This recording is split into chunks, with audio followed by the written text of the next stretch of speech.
I'm Dr. Selma Bartholomew. For those who are just joining us, thank you so much for joining our community conversations with our leaders. I'm Dr. Selma Bartholomew, president and owner of Legacy Pathways, partner with Legacy.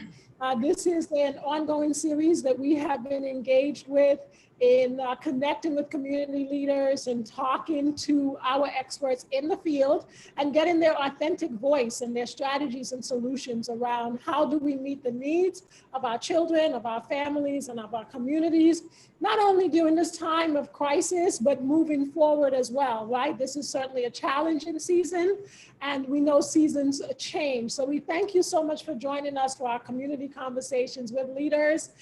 If you didn't have a chance to hit the subscribe button, please do. Please like, and we thank you for making time to join us today. I first want to extend congratulations to those who have graduates in the field as the school year comes to a close. We know so many of our principals and our teachers have done a phenomenal job of making the year, the response to COVID-19 and keeping the pulse on instruction and on teaching and learning. And so as we close down, we want to offer our graduates congratulations. We want to offer our families congratulations, and we want them to know, that they matter, and we thank them for persevering through this challenging season. So thank you so much for those who are just joining us. This is Community Conversations. I'm excited today. We have a dynamic panel with us, and our topic is around saving our children and saving our youth. And for us, that means really focusing on models of success. We talk about the social reproduction of failure. How do you end it? You have to focus on success. You have to begin to look at models that are working and to begin to ask why it's working, how can we replicate it, how can we make adjustments, and how can we learn from it. So our panel today, we have a Director of Program and Services, Marjorie Jazeera. We have Dr. Maritza Strawn-Williams, and we're hoping that the Executive Director of the Institute of African American Youth in Philadelphia will be able to join us, Mr. Archie Leacock. He just got off the phone with me. He's dealing with an emergency regarding one of his youth in Philadelphia doing the work. And so he extends his apologies. And I will also make mention of some of his work as we talk. So let me get right to it. Thank you again for subscribing, hitting the like button. And I want to first have the honor and pleasure. Let me introduce to you the Director of Program and Services, Marjorie Jazeera. She has at least 20 plus years of experience of working with community, working with organizations, the Department of Youth, working on behalf of children and families, and she brings that expertise now in her role with the Madison Square Garden Boys and Girls Club.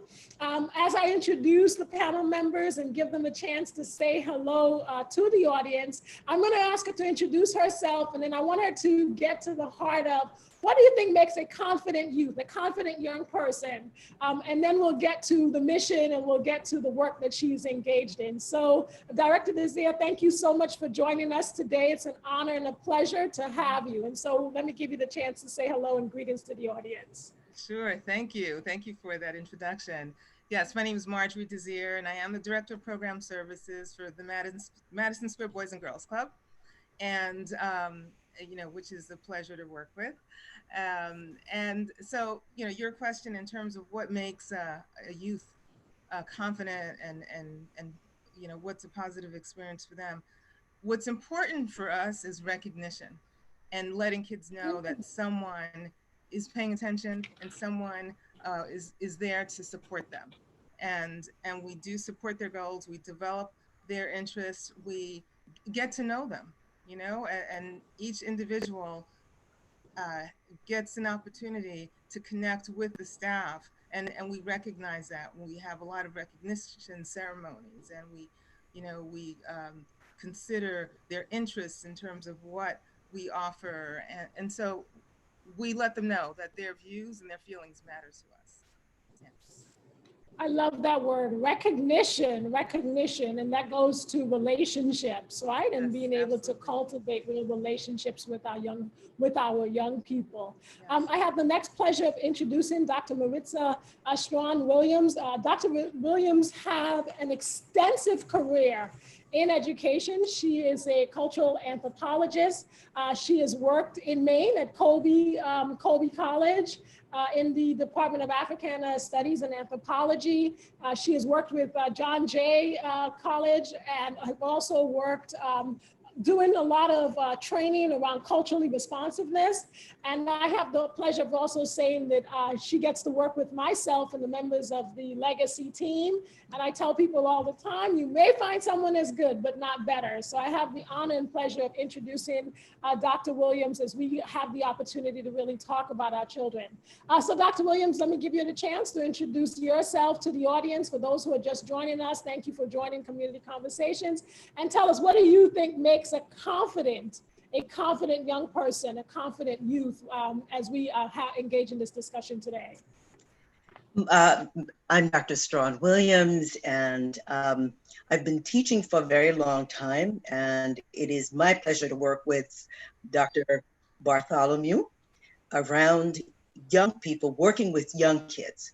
It is a learning experience for me because I've only worked basically with college students, but what makes a young person vibrant, self-confident, I think, is to come to be brought up in a loving, supporting environment.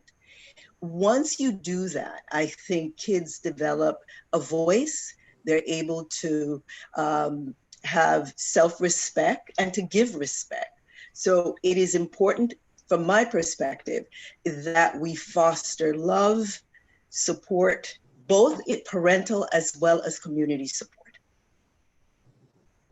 Excellent. Thank you. Thank you, Dr. Williams. And for those who are just joining us, thank you again for joining our Community Conversations with Leaders. This is a question that as we have been engaged in this discussion around the needs of our communities, we've been talking about how we show up, for our young people. And I think that this question of confidence, we have a lot of discussion around equity and excellence, but we never really say what excellence is, right? And so I think we have to be more intentional. And for me and for our work as a company, it is about developing confident young people. And for me, that work is about voice and giving them the opportunity to find their voice, to craft their voice, to take risk and to say what's in their heart, to say what's in their feeling and know, okay, I won't be judged. It's okay to not always, sometimes they may say it in an inappropriate way, but to have the adult support, as you mentioned, Dr. Williams, to be able to say, okay, yeah, you know what, there's another way to say it. Let's give you that support. And then when they get it right, to also then give them the recognition for it. And so for us, for me, it is about voice and it is about confidence. I want to talk a little bit about the work. As we said today, we want to really focus on some of the work that we've been engaged with for our young people and what are those things that we need to know about. And as we allow Director Jazeera to introduce the Madison Square Garden Boys and Girls Club, I want to say to individuals, I know that this time feels challenging because we're not sure what's happening with summer school and things like that. But this conversation to me was so important because I want to put it in the mindset of individuals, Director Jazeera, to really give them a sense of what you do so that they know, okay, maybe I can't plug in right now as a parent if I'm feeling overwhelmed, but what do I need to know in my toolbox as I move forward? So Director Jazeera, if you would be so kind and tell us about the Madison Square Garden Boys Club and tell us about what your organization's mission is and what you've been engaged in. Okay. So I just want to clarify the title. We're the Madison Square Boys and Girls Club, not Madison Square Garden, but Madison Square Yes. Boys and Girls Club. Okay. Well, our mission is to save and enhance the lives of young people who need us the most.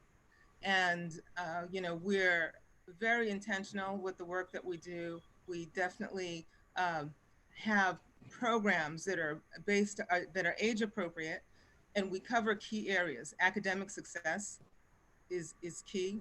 We have a good character and citizenship, and we also have healthy lifestyles. So, we make sure that we support what's happening in the school. So we develop them there. We help with homework. We give them additional resources. We also want to develop the leadership skills in our young people. So we give them an opportunity for service learning projects. We give them an Mhm. opportunity to showcase their talents in different ways. And we also, in terms of healthy lifestyles, let them know how they can be, how they can maintain their health by eating properly with good exercise and a full range of things like that, and also enjoying the arts. The arts are part of health and happiness too, in many ways. So we have a well-rounded program, and we devise our programs based on their ages. So we've got all of the young ones together, the elementary school, and in different levels, like each grade is separated out. We've got our middle school, and we've got our teens that we work with, and we really craft it so that it addresses their needs, and support them along the way. And that's a key thing. Support and recognition plays such a key role in what we do. Excellent. And how many programs do you have in the city right now? For those people who don't know, where are Yeah, you? so we've got 6. We've got a clubhouse in Harlem, right here in Manhattan. We've got 2 clubhouses in the Bronx, 2 in Brooklyn, and 1 school-based site in Brooklyn, and that's in Brownsville. Yeah. So yeah, so we've Excellent. got a number of locations. And I'm going to come back to the Harlem one in a minute before Yeah. and let me go to Dr. Williams. As Dr. Jazeera was talking about this whole child and this leadership model, Dr. Williams, can you talk a little bit about why that is so important for us to invest in our children in a more holistic way and to be intentional about, those confidence skills in leadership? And I know you have a lot to say about also health and health and wellness. So you choose where it is that you want to focus on with us. Well, working with Legacy has given me an opportunity to see our children on the ground, especially in the elementary through high school. And one of the things that has really stayed with me is that our children need a lot of love, a lot of attention. They need a lot of support. They need to be reassured. And at the same time, they need structure. And what that is important to be able to develop this concept of leadership, of voice, of empowerment. That is essential. We also have issues of health. Many of our children, as I'm working with them, have a lot of emotional issues that have not been addressed necessarily by the school. And my concern is that too much time is spent silencing the children and not working directly with those issues. So having a social worker, having psychologists on board is essential, but also a sort of training of teachers to work with students who also have issues, emotional issues, also working with parents more directly around emotional issues is important. And of course, health. And I'm talking about not just mental health, but we also have to worry about nutrition. What is it that our kids are eating? Are they eating healthy? Do they know? Do parents know what it means to have a healthy, nutritious meal? And those are things that are essential for learning, essential for giving the brain the kind of nutrition necessary for them to do well in a classroom and outside of the classroom. Yeah, thank you so much. And in our work, we do, as we talk about that holistic piece, we spend a lot of time with our teachers on our Legacy Lab Day model, where we train kids to be leaders, right? Everyone sometimes say to us, oh, everybody should be a leader, Dr. B.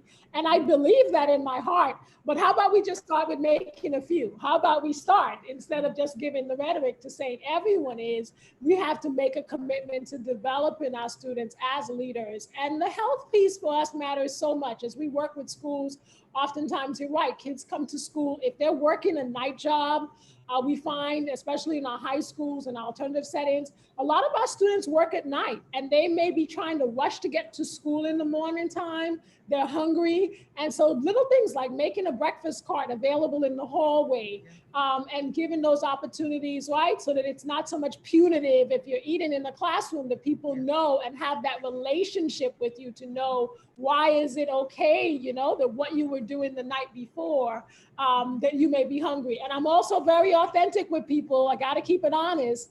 We have children who have a lot of drug issues, right? And if you were doing something wrong the morning before you come to class, you're hungry, and now, right, you're dealing with a substance abuse issue, and so all of it connects, and so the behaviors play out itself for different reasons. So we've got to get to root causes and really empowering our students with leadership. Now, it's interesting because we're talking about the school environment, but the clubhouse in Harlem is dynamic. It is dynamic, and I am excited about it because I grew up in Harlem on 143rd Street in St. Nicholas. I shared with Director Jazeera, if we had something like this, right, in the time of, you know, crack in the 80s and things like that. So for those parents who are listening, if you've got a parent, take the time and connect. The reason why we're doing this is we want you to connect your parents, to connect those in your network to real services. And house on 140, I want to say 148th Street, but what I imagine is the Polo Grounds, which is right across the street from you. It is a phenomenal building. It has a theater space. Well, I'll let you talk about the space, but I want parents to know, and I want those in our network to know that there are resources there that they can connect to, and not just in Harlem. I've been to your space in Brooklyn as well. So Director Jazeera, tell us about some very concrete things that you're doing, that you had to maybe, that you're doing within the space. And then we'll talk a little bit about the adjustments that may have been made as a result of COVID-19 in the summer. Oh, okay. So, yeah, so within that space, I mean, we have a huge gym, you know, so you can have, we have a rock climbing wall. We've got, you know, a studio where you can learn how to play instruments. You can rap, you can do all kinds of things. You know, there's just a really state-of-the-art studio available. We've got a dance room where you can learn how to dance, and you know, and be part of shows that we have. So we do give children a chance to build the skills and present to people. We invite the parents, we invite different folks to come see. We've got gosh, let's see, what else do we have? We got 3D printing. What was that? You have the 3D printing as well. The 3D, that's right. Right? Yes. Yes, we've got a nice computer station with the computers and the 3D printers, and an excellent instructor to build their skills.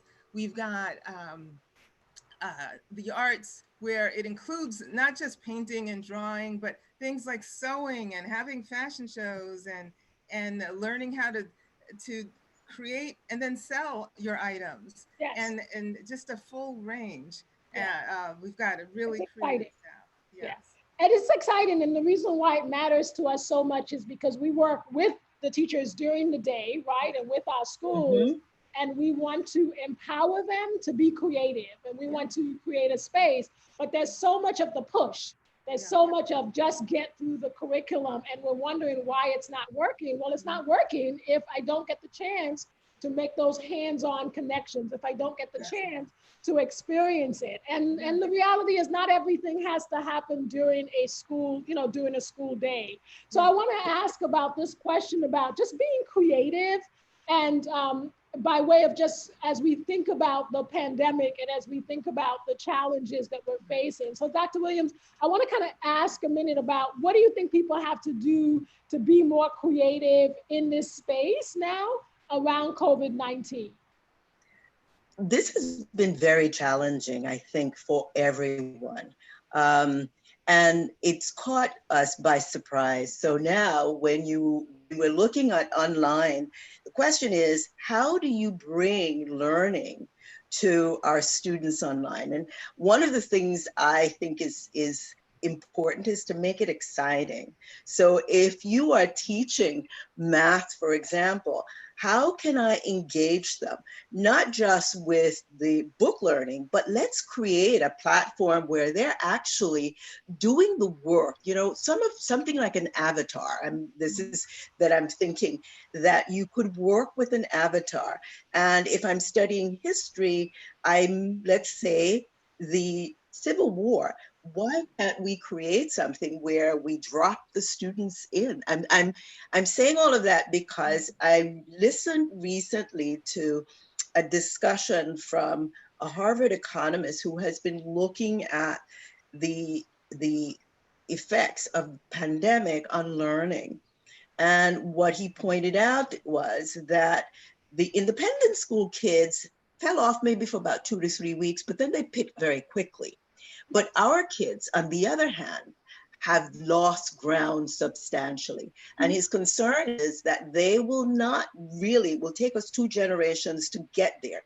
But if we create these sort of images and games, and I know people will say, oh, but you're not really teaching. Yeah, but games can teach. So if we can create platforms here where we can engage them actively, I think it would make all the difference in the world, because kids love to learn.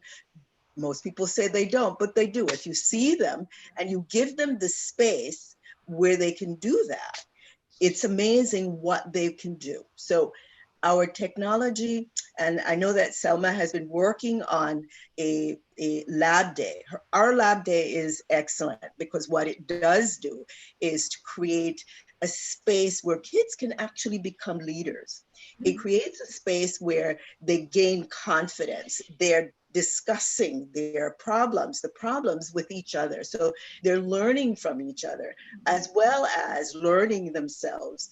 They're also developing self-respect as well as respect for others. Because what they're doing is, I'm listening to the other person, and that is engaging in this conversation. I'm also looking at group, learning to work with groups. That's a very difficult thing, but it's essential because that's the way of the future.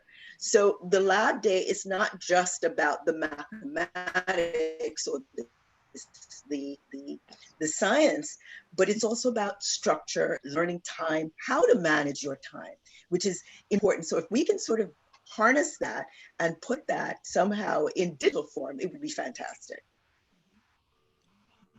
Thank you, Maritza. Thank you, Dr. Williams. I'm not willing to accept that mantra. And I know that there's something about where we are in the space of education where it's always so much about the deficit. It's always so much about, leaving kids behind. And yes, I am very much aware that during this pandemic and during these challenges, we have not met the needs of our most vulnerable children, right? If you've never been in a homeless shelter and you've never spent time in one, go and spend time in one and realize that, they don't get a hot meal at the end of the day. And, the refrigerator is not the size of the fridge that most people have in their houses. So you can't necessarily, right, keep your snacks and things like that. And so for the past several months, our children and our most vulnerable children have been in spaces where they're not getting, the support. And it's not acceptable for me for us to now say, okay, yeah, you know what, they're going to be now more 5 years behind, or we'll lose a generation. No, I'm not willing to accept that, which is why we're having this conversation today. We have to talk about models of success. We have to partner with organizations, like the Madison Square Club, Boys and Girls Club, that are closing the gap. Organizations like Legacy, organizations that have a commitment to the work. So not acceptable to Dr. B. If you're a principal, thank you for joining us. If you're any community member, thank you for joining our community conversations today. We're talking about saving our children. We're talking about models of success. We will not accept failure. I refuse to, have anyone say that, that we should just give up and just do the rhetoric. So I want to ask. No, I don't think we should give up at all. Actually, this is something I think, to push us really to come together as a community. you have organizations, but we also have to think of how do we engage our community that we're working with. And I'm speaking of the broader community. Legacy is a model. The Boys and Girls Club is a model, but we're also part of a community. How can we engage them to help us to push our children further? Yeah. Director Jazeera, talk to us about what has been the response in your clubhouses in response to COVID-19. What does it look like right now for our parents and for our children? Sure. So what we did, we jumped into action right away. You know, when we were all sent home to start working remotely, within 2 weeks, we had a Zoom program in place. We made sure we got our programs that were in many ways similar to what we were doing with them in the clubs. We wanted to still offer them that opportunity, so they still had the academic success. Excellent. And they still had, STEM, all of those kinds of things, but also with some fun mixed in too. And what was important to us, we made a lot of phone calls to the families. We wanted to know what they needed, what kind of support. We also wanted to know if they had internet access, because that was important too, in order to get it involved. And we let them know about what DOE was giving out. They had the iPads, and a lot of people didn't know and didn't try to get one if they did know. So we encouraged that. And so many of them did have the opportunity to take advantage of that. But we spent time on that, and we added more things. It was new to a lot of us, most of us, but we made sure we could find all the tools that we needed to make it successful for our young people. So we've done that we're actually ending our session tomorrow. Okay. And we are going to be opening for the summer, even though most of these programs won't be able to. We are open. We can only accommodate a limited number of kids because there's the social distancing that has to be factored in, and there are very specific guidelines that we have to follow. But still, we're working with kids, and we put together a plan, and I got together with my task force. We just brainstorm, and we put together a nice plan for the summer. And so we're going to be open for 7 weeks of programming this summer. That is encouraging. And I hear all of those power words: relationships. Yep. You have to have relationships with your students. You have to have that, right? To take that risk and outreach, and to have safe conversations about what do people need, so you know what their blind spots are. I heard a plan, and I heard a task force, right? You have to have a plan for this. I'm currently had the pleasure of serving on the NYSED task force for reopening schools. It's been a powerful conversation around, right, how do we help our schools to do this? We plan on continuing that discussion, with our network of principals and of our leaders during the next couple of weeks in the summertime. And I feel the anxiety from my leaders and my principals. It's a lot of anxiety because the first thing is health and safety of our children. But then also, like I said, we don't give rhetoric to just buzzwords, right? Right. Let's be honest about the fact that we have students that if you said, okay, I'm going to do a week on and a week off, our most vulnerable children, who's home with them, right? When I was in the 80s, it was latchkey kids who would go home and turn the key. And we often are in communities where parents don't have the luxury of saying, I work from home. The data says that the percentage of Black and brown families who work for Twitter and things like that, 2%, right? We don't have those opportunities. So it's important to know that you've been so responsive. You wanted to add? I wanted to add one other thing that we're doing for the community. We have food pantries. And so we've been out there in the morning, during the week, and giving out food to families in the community. First and foremost, the parents of our young people from our clubs, but others, it's open to others as well. And we've done this throughout this period, and we'll continue to do that over the summer. What I'm hopeful about also as we do the work with our schools around the lab day, we do it around leadership, because I think that we are missing the village approach. That we do have programs, but we also, if we are going to get through this season, we have to now make an investment in training our own children to become leaders, to work with you as you're doing the food pantry, right? Right. Mhm. To work within the school to be able to say, I could Mhm. tutor, you know, if I'm in high school, I could work with a ninth grader, or I Yeah. could work with a middle school student. So for us as a company, we have that commitment to developing leaders, developing their confidence, because we can no longer just expect the adults, right, to do this work. This is hard work.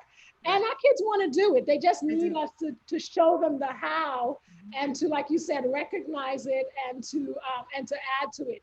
Dr. Williams, do you want to add to, do you have a comment you want to add with regards to being responsive to meeting the needs of our kids in this environment? It is, I think you've said it very nicely. Making sure that I think for me is to make sure that our kids know that we're there for them. Yes. And so that they have someone that they can rely on. But they also, as you're saying, this is also an opportunity, I think, for helping them to become leaders, getting engaged, getting involved in programs like yours, where they're helping. Um, it also gives them a sense of responsibility. Yes. And so for me, those things are very essential. Yes. Mhm. Yeah. I want to get to a question of investment in our youth. Before I do that, I want to just remind and welcome the audience. For those who may be just joining us, thank you for joining us. This is our community conversations with leaders. I have the pleasure of having the Director of Program and Services for the Madison Square Boys and Girls Club, Marjorie Jazeera. I have Dr. Maritza Williams, an experienced educator, anthropologist, and also a member of the legacy team. Unfortunately, Director Leacock could not join us. I'm hoping, and I will make sure he's on one of our upcoming webinars. On July 9th, we're doing one on health. But for those who want to look up his organization, it's the Institute for African American Youth. They're based in Philadelphia. 27 years, more than 25,000 kids. A dynamic fatherhood program. So we were looking forward to hearing about their work and really presenting strategies and solutions. And so we're excited to hear about the work of the Boys and Girls Club and what they're doing for families during this time, very concrete things. For our principals who are joining us, I heard Director Desir say, we need a plan. So, right, people will give you policy, and yes, they will give you a framework for a plan, but you still need an individual plan within your building in order to be successful as we think about September, whatever it looks like. We know it will be blended, right? You know, you'll have some in-person, but most importantly, the population didn't change. Right. You still have students and families in front of you. So I want to ask a question about investments. What investments would you like to see made to truly, right, change the trajectory of our children, given the work that you're in now? Is there something that you want more of, or you want us to really be mindful of as you think about the success of your programs and the success of the work that you've been engaged in? Director Desir, investments. And what is it that has worked by you by way of investments, and what would you want? Not that I can give you the wish list, but giving people the opportunity to, you know, to be intentional and to hear from those who are doing the work. Well, you know, what's helped us is that, you know, we've got a really strong board, and we've got a lot of people who cared and supported us. So that's made a huge difference. And we absolutely thank all of our supporters. We couldn't have done this without them. They recognize the needs. We explain to them what's happening. They see, they understand, and they find a way to support our efforts. And that has changed the lives of our young people. I mean, without that access, so many of them depend on, you know, whether it's the meals or being able to get through the school, their school homework, their curriculums, being able to graduate. Without the support of our staff, in many cases that wouldn't happen. We really target that. You know, for example, you know, I'll give you one example. We have our staff working with kids who are in junior high school and start planting the seed of college already.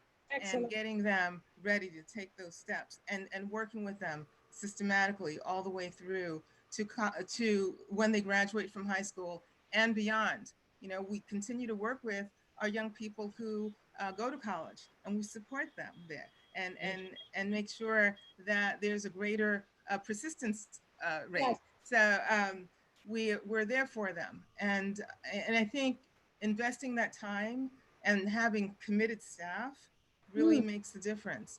And you know, we're very intentional about that, and you know, we're very clear with the staff about what they need to do to help make this happen successfully. Yeah. Thank you. Thank you. You just touched on some really, right, some very powerful things. You have a board, you've educated them about what you need, Yeah. right? And because just because people want to, there's a lot of people who have best intentions Yeah. in this education space. We think, hey, I went to school, I could certainly build a school, I can fix a school. That's not true. Right. That's not true. You have to be able to understand what the work is. So I heard you say that to be able to educate them about what your needs are, and then also this investment of time. Yeah. And being intentional about the goals for college and career readiness makes such a difference. So thank you so much. Dr. Williams, your investment, what do you think we need to do by way of investing to be able to, you know, to save our children and to save our youth? There are many things. One, working with Legacy, I would love to see the Board of Education, the administration, meaning principals, the APs, get much more behind this program. And the reason I'm saying that is because it works. And it works in ways that show growth with kids. You know, they learn about their strengths, they learn about their weaknesses, they learn to share, they learn to communicate, they have a voice, they learn self-respect, they learn about time. And what disturbs me is that with many of the schools, principals as well as AP seem to be constrained by a board of education that is not supportive, that is not really interested in developing our children.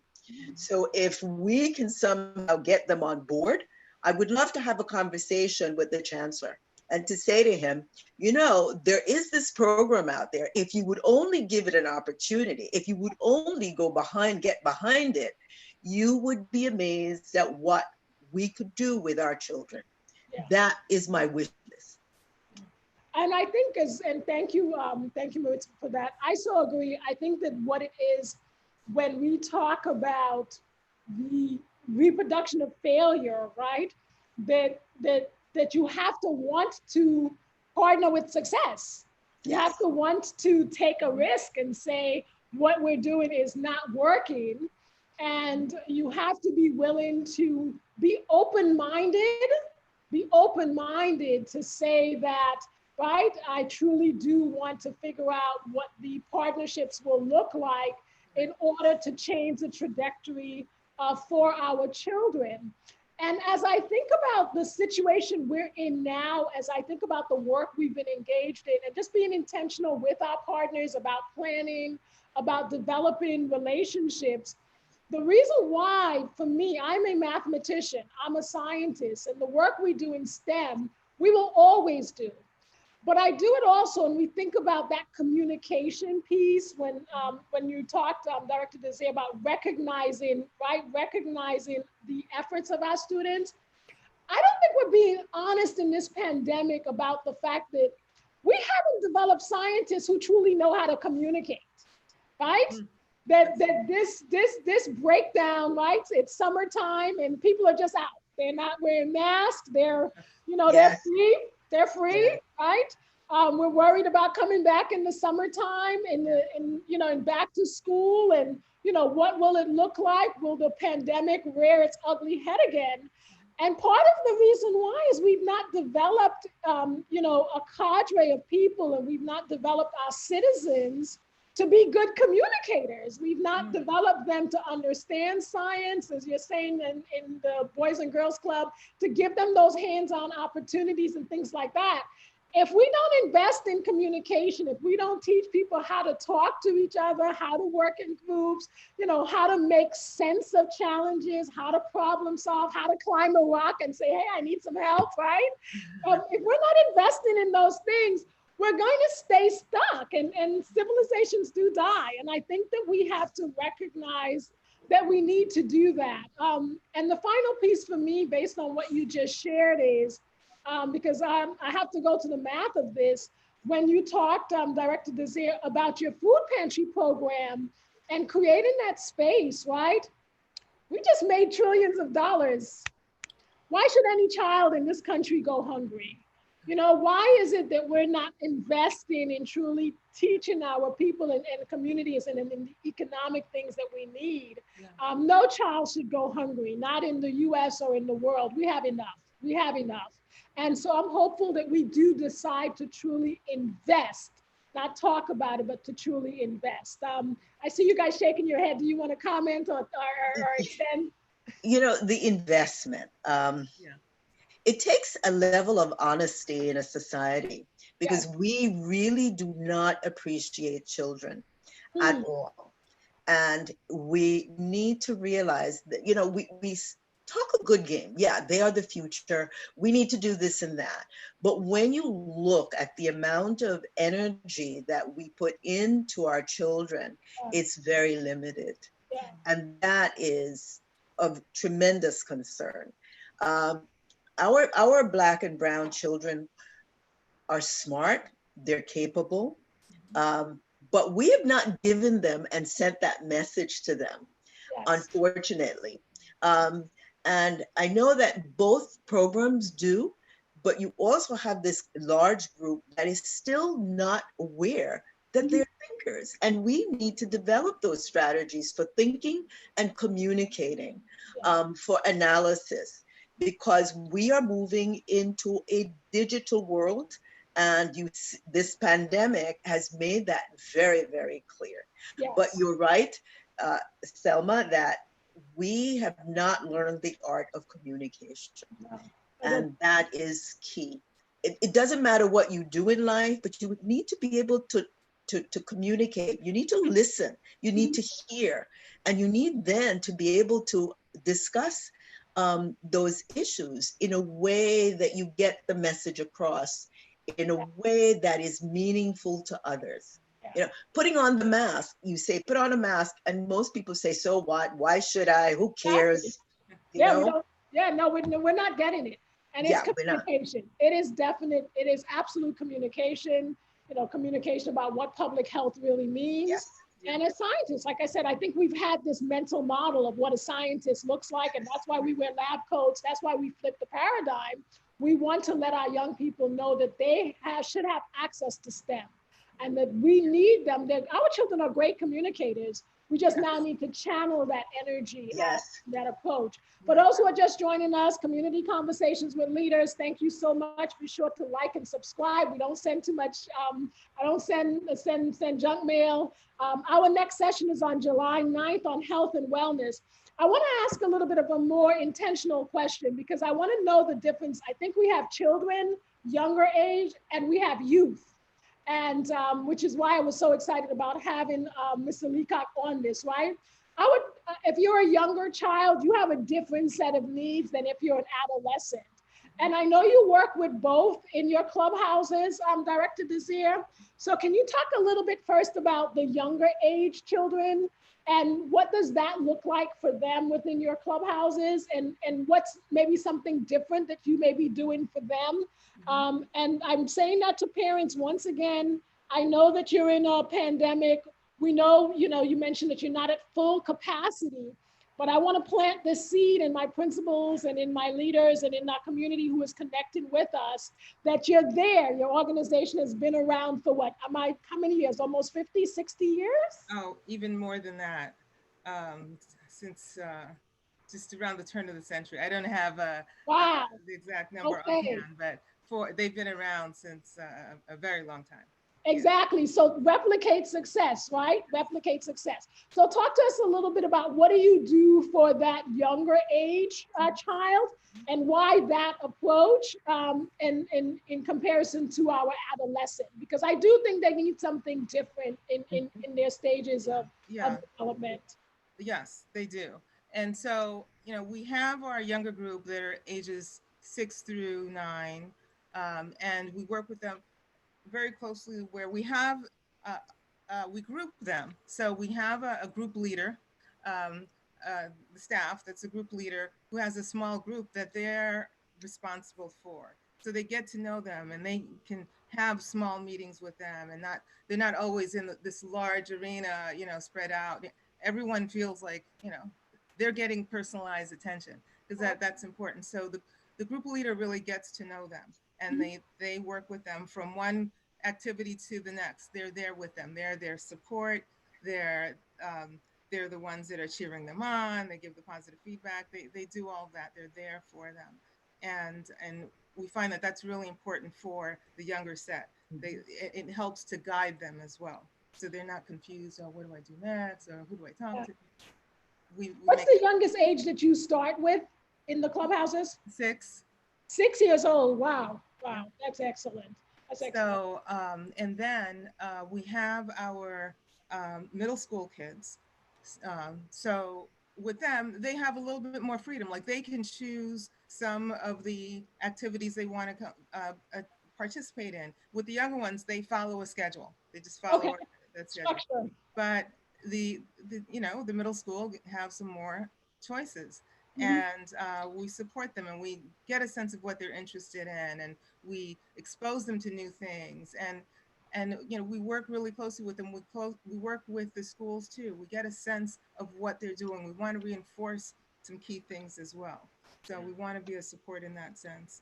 And I'd like to add that we also work with teens, because I think that's really important, and we go out our way to help them understand the importance of progressing from that one grade to the next, and having goals, setting goals. Oh, sorry, there's That's someone okay. at the door. I think it's the mailman. um, and um, yeah, and helping them reach their goals. Yeah. And so we're really intentional about that. Um, we have different programs that we use that are geared towards each of these topics, and make sure that service learning is a key part of several of our programs. So they understand how to help people too. Thank you so much. I don't have a little one in the house anymore, but I cannot imagine those parents who might have a child who was supposed to start kindergarten or pre-K this year, right? Yeah. And the anxiety that they must be feeling about, them going out, and you're supposed to hug your teacher. You're supposed to be able to, to hug your playmate and and your best friend, and those relationships shape us. And so if you're a parent and I think if you're feeling that level of anxiety, I think you have to just kind of, right, woosah a minute and trust, right? You have to have some trust. And you have to also know that, hey, we survived the Oregon Trail, right? People went west. We survived, slave ships, right?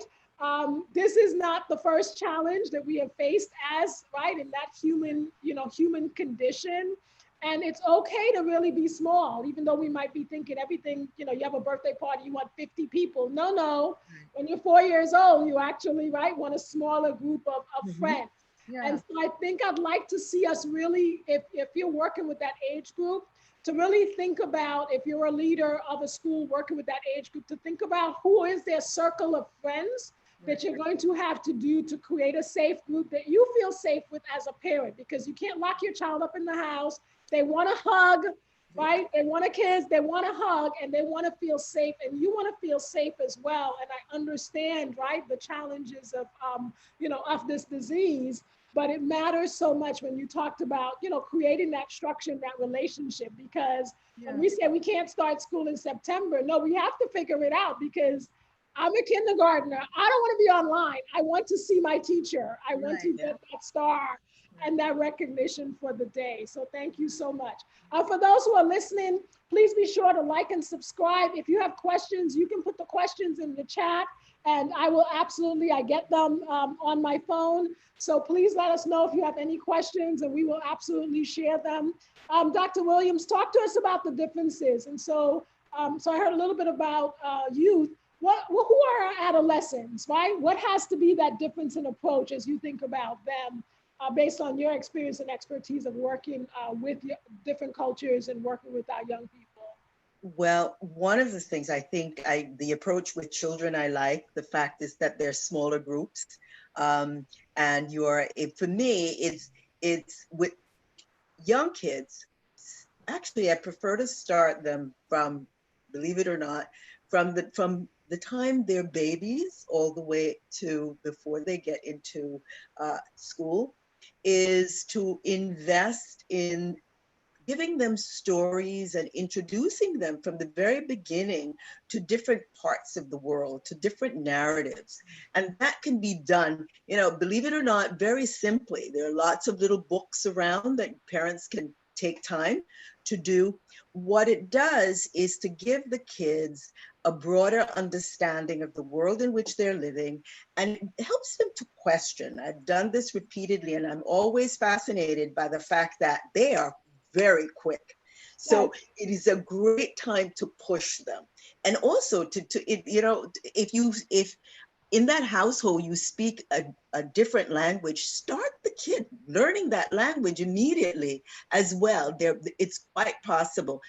Is giving those young children space to be creative and curious. That's essential.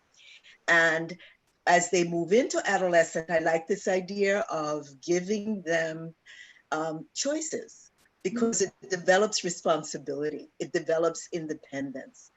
But again, is pushing them to see the world rather than from their very narrow frame, is to expand their vision continuously about the world in which they live. It sets them up for college, it sets them up for high school. So by the time, your program, for example, Legacy, it's the kind of space to introduce them into a global setting, because this is a global world. And as an anthropologist, I've experimented with kids when I've taught them from very young just to look at the world. And I'm fascinated now that they can come back and have these discussions with me now that they're older about the world in which they're living, and also to challenge what they're seeing. And saying, I think that our president needs to be voted out. These are, for me, this is essential. In teaching our kids, we've got to open the gates for them, so that they're thinking broadly. They're thinking, and the word here is key thinking, and to be able to analyze. Thank you for that so much, Maritza. And I so agree. I think as we've been having conversations about some very concrete things, as I think about the clubhouse and your work with STEM and being just very hands-on. You talked about the art. And I think also there's a lot of, rhetoric and discussion around culturally responsive. And to me, that is, to be truly culturally responsive, is to open up, right? And to have that, in our last panel, Angel Martinez, she talks about this mirroring of being able to look out that window and see the world. And I feel like if we have to, whether it's a younger age child, an adolescent, or that high school student, we have to make them curious, right? And it can't just be the drudgery of pushing through the curriculum. For those who are listening, the world did not end, and they didn't take a test at the end of the year. Right. And I do believe in assessment, but we believe that assess means, and the true root of the word is to sit beside. And so we have to shift that culture of making our children curious, and to help figure out what it is that they need to becoming curious. And we also have this push of this instant gratification, right? They need it now, they need it now. But we have to be honest with them and let them know that they've got to now put in the work if they are now going to be successful, if they're going to, have goals and to begin to, to reach those goals. So if you're a parent and, we're ending, tomorrow's the last official day of school, you're going into the summer, don't do the same things. We want you to connect with, the Boys and Girls Club, and to see that, like I said, they may not have full capacity this summer, but at least get to know them and know what they do. Do some different things. Learn how to bake, right? Order some butterfly kits. Do some things differently with your child this summer. And the one thing also, as I think about from a parent perspective, which is sometimes really hard, let go and be okay with the mess. Because Yeah. sometimes we may not think, oh, I want to teach my kid how to do dishes, but the water is everywhere, right?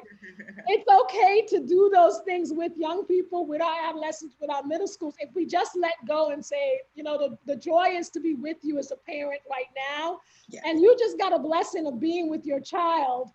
You know, the world stopped. And if you have your child next to you, you got that blessing of being with them for 3 months, for 4 months, to watching them all of a sudden, right, grow and sprout up. And so allow them to be curious, allow them to be messy. It's okay. You know, the world is not going to end if they spill water on the floor or if they make a mess from learning something new. I got a question from the audience. Someone texted and said they were looking for the organization I mentioned with the youth in Philadelphia. For those who are curious, it's the Institute for the, let me make sure I say it right. It's the Institute for the Development of African American Youth, IDAAY.org. Director Jazeera, can you give us your website for those who are listening as well? Sure. Mindful of the time, I think we have 5 more minutes and the time for one last question. Can you tell us where to find you and if parents wanted to learn more or to even get access to the food program, how would we connect with you? Okay. Sure. So it's madisonsquare.org. And you'll see all of our information, the addresses of all our different clubhouses. It's all there. Yeah. Okay, and so they can let me give the phone number too, because yes, please. yeah. So 212-760-9600. Excellent, excellent. And are people able to still answer the phone? Yeah. Even this pandemic, they're able to actually take calls. Yes, it'll be possible to actually talk to someone. Excellent. So if you have a parent, if you know a parent, if you've got a little one at home, they start as young as 6 years old and really doing some great job. We didn't get to talk about the things you mentioned, the high school piece, but you've got some really success models of your academic scholars and that piece around college and career readiness. Yeah. For us this summer, we're focusing on back to basics. We're extending our tutoring work to do core work in math and in writing and financial literacy, blockchain and cryptocurrency, to make that accessible to our students and to our families. Because yes, we're aware that, as Maritza mentioned, we're aware of the gaps that is happening within our community, and we're here to do something about it and to not just give rhetoric to it. We want to have that, right, that back and forth with our parents and to be mindful about their needs. So for those who are listening, thank you so much. I'm mindful of the time. I have one last question that I want to be able to ask our panel members. I want to say thank you to them. I want to ask, what gives you the most joy in your work? Because you've been at it for several years, right? And still at it. And so what is it that brings you the most joy? As for those who might be thinking about going into education or going into social services and right, or you know, trying to claim their passion, I can still hear the excitement in your voice for it. And so many people don't have that. So tell us, what gives you the most joy in your work? Director Jazeera. I think seeing the success of our young people, you know, they come and visit us sometimes years down the road and talk about, oh, you know, I'm doing this now. And you know, I want to thank you for this. And it's heartwarming, you know, you see them grow, you watch them grow and change. And I think it's exciting to see the success and to see how they were able to take advantage of all those things that we offered, you know, during their time with us. And it feels really good. Excellent, excellent. Dr. Williams, tell me, you know, what is it that you find to be the most joy in your work? And you're also a grandparent as well, so I want to make sure and say hello to you. It's actually seeing their faces light up when they've learned something. They are so excited about it. And it just makes me very, very happy just to see them joy of learning. And you know, and you're right, as a grandparent, I had my granddaughter here this weekend, and it was interesting because as she's sitting there, Selma and I have discussed this, and, you know, she's talking about being an analyst, and I think how fantastic, but she loves to engage. And when I see my students loving to engage, I said, aha, that's what I want. That's exactly what I want. Okay. For me, as I think about this work, and I shared that I went to school. I grew up in Harlem. I went to school on 141st in St. Nick. I went to high school in Brooklyn at Clara Barton High School, and I never thought I would become an educator. And when I became an educator, and you would read the articles and the literature about things like tracking, and you would kind of have an aha moment and say, oh, wait a minute, yeah. I was on the high school track, and I have friends who may not have been on that track, and you think about the opportunities that may have been denied, right? So for me, what gives me the greatest joy is to be able to say that for each child and every young person that we work with, that we're not giving them dead end tracks, that, you know, when they come to that place in life, to give them a plan and to say, choose your road, and let's give you what you need to be successful on that road. And it's not going to lead to a place where you feel like I'm stuck and I'm in this dead end job and I don't know what my passion in life is and I don't know what my purpose. So what gives me joy is to know that we are ending that tracking and that we're really empowering our young people to be successful and to have a plan. I want to say thank you to our dynamic panel members. It was such a joy and a pleasure to learn from you, to learn about the wonderful work that you are engaged in on behalf of our children. I titled this Save Our Children, Save Our Youth. And at times I'm kind of nervous about saying that word save, because I think people use it sometimes to, you know, to do things that are not necessarily on behalf of our children.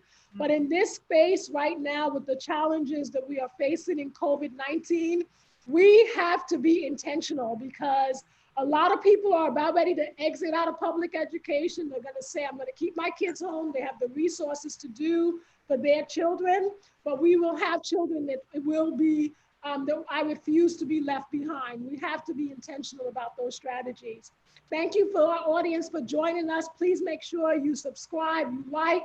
Our next session is on July 9th, where we're talking about health and wellness in our community and being advocates. We've got a Ashley Wisdom from Her Health and Her Hue, Dr. Mitzan Edmond, who has a family dental practice, and we'll talk about overall health and wellness and advocacy for our community. Once again, thank you. Thank you, Director Jazeera. Thank you, Dr. Williams. And thank you to our audience. This is Dr. Bartholomew, and thank you so much for joining.